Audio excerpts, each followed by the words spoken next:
Hi, thanks for coming. Welcome to Dixon Studio Tour demo about stone carving tools. My name's Barreto, and I'm a figurative sculptor. I work mostly in marble and use minerals and metals in my work. And yeah, we're going to look at some basic tool shapes, and we're going to start with hammers. Hammers are something that become an extension of your arm. Um, I have about a dozen hammers, and there's about five or six that I use quite frequently. They all have their purpose, and you'll notice just a few hundred grams can make all the difference in terms of having the finesse to accomplish what you set out to do, or have the energy necessary to move the material. Hammers come in two shapes mainly. You're going to find the mallet style or dummy hammer that's used a lot for carving limestone and for cutting letters. Generally, you can get a lot more accuracy, maybe a lighter touch, one might say. And I actually prefer to use it for carving mainly, where I'm doing detail work or concavities. The other style is a square-headed hammer that has a rectangular shape, but basically is a squared off end. And you'll find they come in steel or soft iron. Soft iron's used a lot for carving because the metal takes a little bit of the shock or deformation better than the steel does, and so you're less likely to bruise the stone. Marble is a crystalline matrix, and if you put too much force into the crystalline matrix, you can cause a bruise. And it's kind of like a cloudiness that really affects the translucency of the stone. The square-headed hammer, you can generally apply more force, and you generally hold it a little lower when you're doing rougher work, and then you can hold the head in your hand when you're doing more delicate work. You can even use the side, the broad face of the hammer as well, when you want to have a little more of a light touch. I say there's two types of hammers, but the earliest hammer was a stone. If we're going to go back to Neolithic works, basically having a hard stone that hits another hard stone that's hitting something that's softer. A lot of the petroglyphs around here were carved that way. And before people could smelt metal and create metal tools and forge objects, that's what we had. And stones are still used, but more in an abrasive sense. We have man-made objects now, like silicon carbide. The hammer's partner in crime is the chisel, and there are a variety of chisels out there. It's pretty endless. The more you purchase, the more you find what you need, and it's kind of ridiculous. The most important would be the point, or the subia, as the Italians call it, and is ground down into a point, sort of a pyramidal point that can remove a lot of material. You could really do probably 90% of your carving with this. The point is really the first tool that you're going to encounter. When I was being trained, my first job was to reshape points at a forge, and you learn how to keep good care of your tools and to keep them sharp. Points come in all sizes. Obviously, the larger points will remove larger amounts of material, and I use points all the way down to finish carving. Sometimes it's the tool you need. It's very predictable. It's a very focused amount of pressure in one localized area. No matter what improvements we have in technology, it's really tough to really improve on the basic hand tools for stone carving. After you've done your rough work with the point, most people move on to a tooth chisel or a claw chisel, which is like a flat chisel with grooves cut into it. And this is kind of a hybrid. It's sort of a flat chisel and it's a series of points. Um, I find that I can do a lot of the actual carving with just the tooth chisel.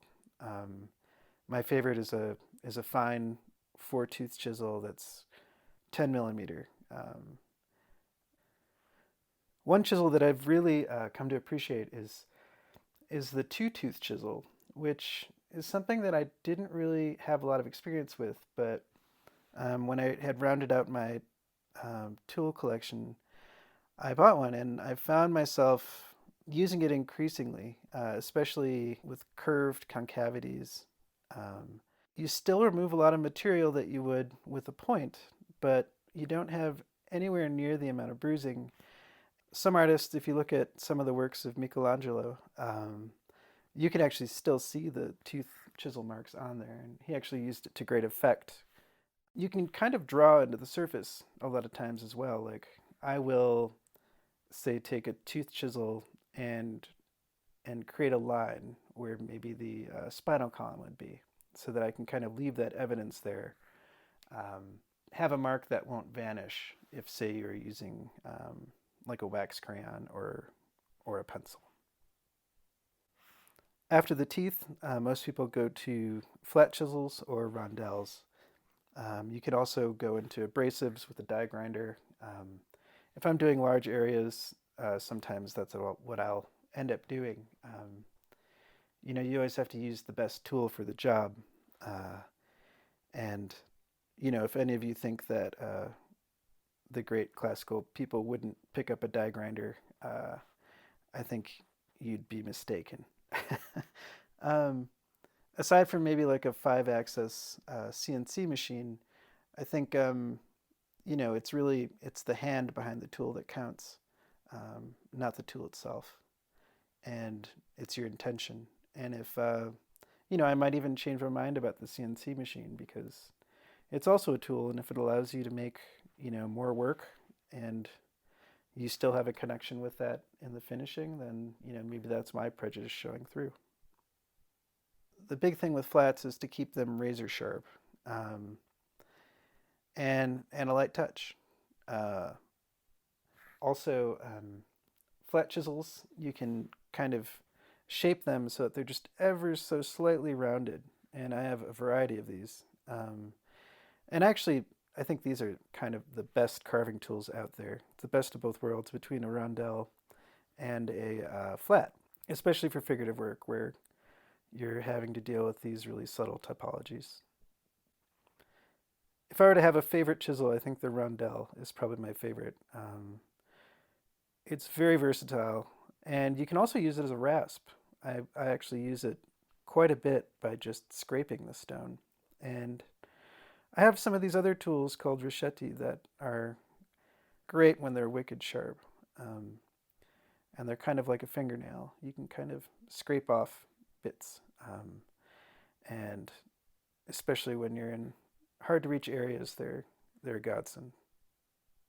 Something I started doing recently is once you have a bunch of tools out on your bench and you're in the New Mexico sun, you get quite a glare. And so it's hard to find your tools sometimes, and especially if you're really in the flow, you don't want to slow down your progress. And so I started color coding the chisels, and it's been a game changer.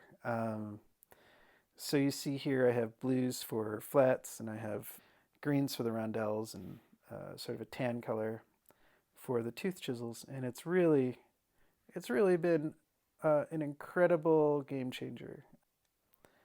I've been just focusing on hand tools. There's a whole other range of tools that you would put in a pneumatic hammer, which is, when you're working larger scale, the pneumatic hammer is the tool of choice. And the pneumatic tools are primarily carbide, and they keep their sharpness a lot longer. And you can really get some very subtle work.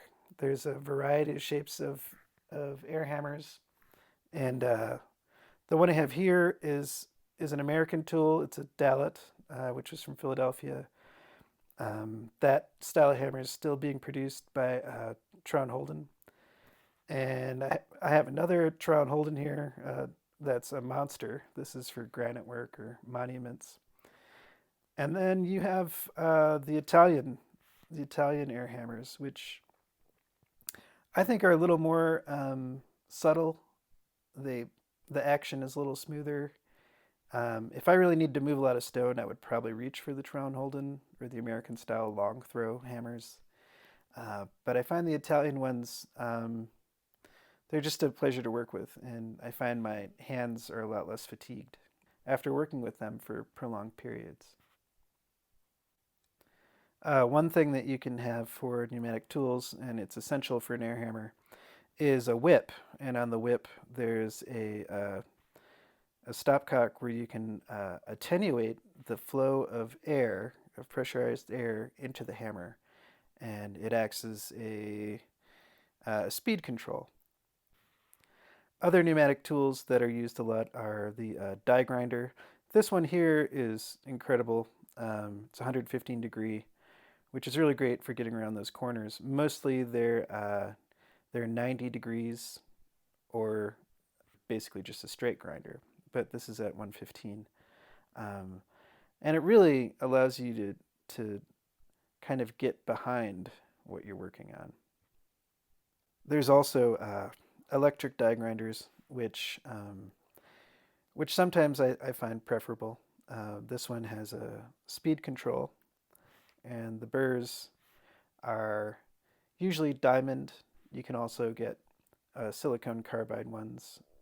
They come in all shapes and sizes, even down to these really tiny ones that you can get basically just like the crease that you'd find in a finger. Uh, I find these are really helpful in finishing work, even outside of the tool. I'll just use them by hand and use it like a small file. The saw is a big tool as well. It's basically an angle grinder with a disc on it that has industrial diamonds. This is a flush cut saw, and I do quite a bit of shaping with the saw. Really, anything that can increase your workflow and speed things up without going too far. Um, Stone is a really time consuming, crazy endeavor. I would say my average piece probably takes anywhere from 40 to 90 hours for a smaller piece, and my larger pieces, anywhere from 400 to 600 hours. So any way you can speed up the process and get on to the next idea is really something that you need to take advantage of. Other tools that become involved in finishing, you'll find rifflers, or they're small little sculptors files. They come in a variety of shapes. This one here happens to be my favorite when I get down to those small, delicate forms. And I have a couple different sizes. I've got little baby and a little bigger, and I've got this giant one. Yeah, rifflers, they always come in and save the day. Another thing that people use often is silicon carbide, and it's basically abrasives. You can find them in different shapes. I really love this rounded one. I use this triangular one quite a bit, and this other one that's kind of like a nail file on steroids. Um, Other people take the industrial abrasives and break them up, and then hold those in their hand, and then just rub it uh, on the surface of the stone.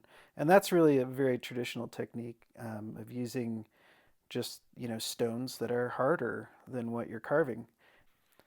I think one of the things that I really enjoy about stone sculpting is, it's one of those things where I learn something new almost every day that I'm out there, and it's even down to just a new way to use a tool. When I was talking about not being able to find tools before, sometimes you drop one on the ground or whatever, and you learn a new thing every time, and it's fascinating. And especially when you have problems that there's no one to solve for you, you have to figure it out on your own. So that's tools. When you get down to carving, you're almost always gonna start with the point. And the point, you usually work like you're planting rows in a garden. You have space lines that are one next to the other to create these furrows and then these high points. Then you run the tool down this high point to break it down into a flat surface. It's actually, particular stone to stone. I carve different types of marble. There's a short getting acquainted period of time, and you'll find, the longer you're out there, you just can think the stone away. It's hard to describe, but that's what happens. Once you've got your rows, then you would move on to a tooth chisel, or, I've really been loving that two-tooth chisel. Doing a little right here. And then from that, you're going to move on to a three-tooth chisel or a four-tooth. If it's a pretty flat plane, you can even have a very large nine-tooth chisel. And after you're done with the tooth chisel, invariably you're going to flats and rondelles. And here I have just a large flat chisel to just create a plane. I'm not trying to make a finished surface here, but I'm just trying to get a plane that I can either make marks on or be able to differentiate that from the other plane. Because in the end, that's what you're doing. You're making planes to capture shadows. And that's really the name of the game, is having good light.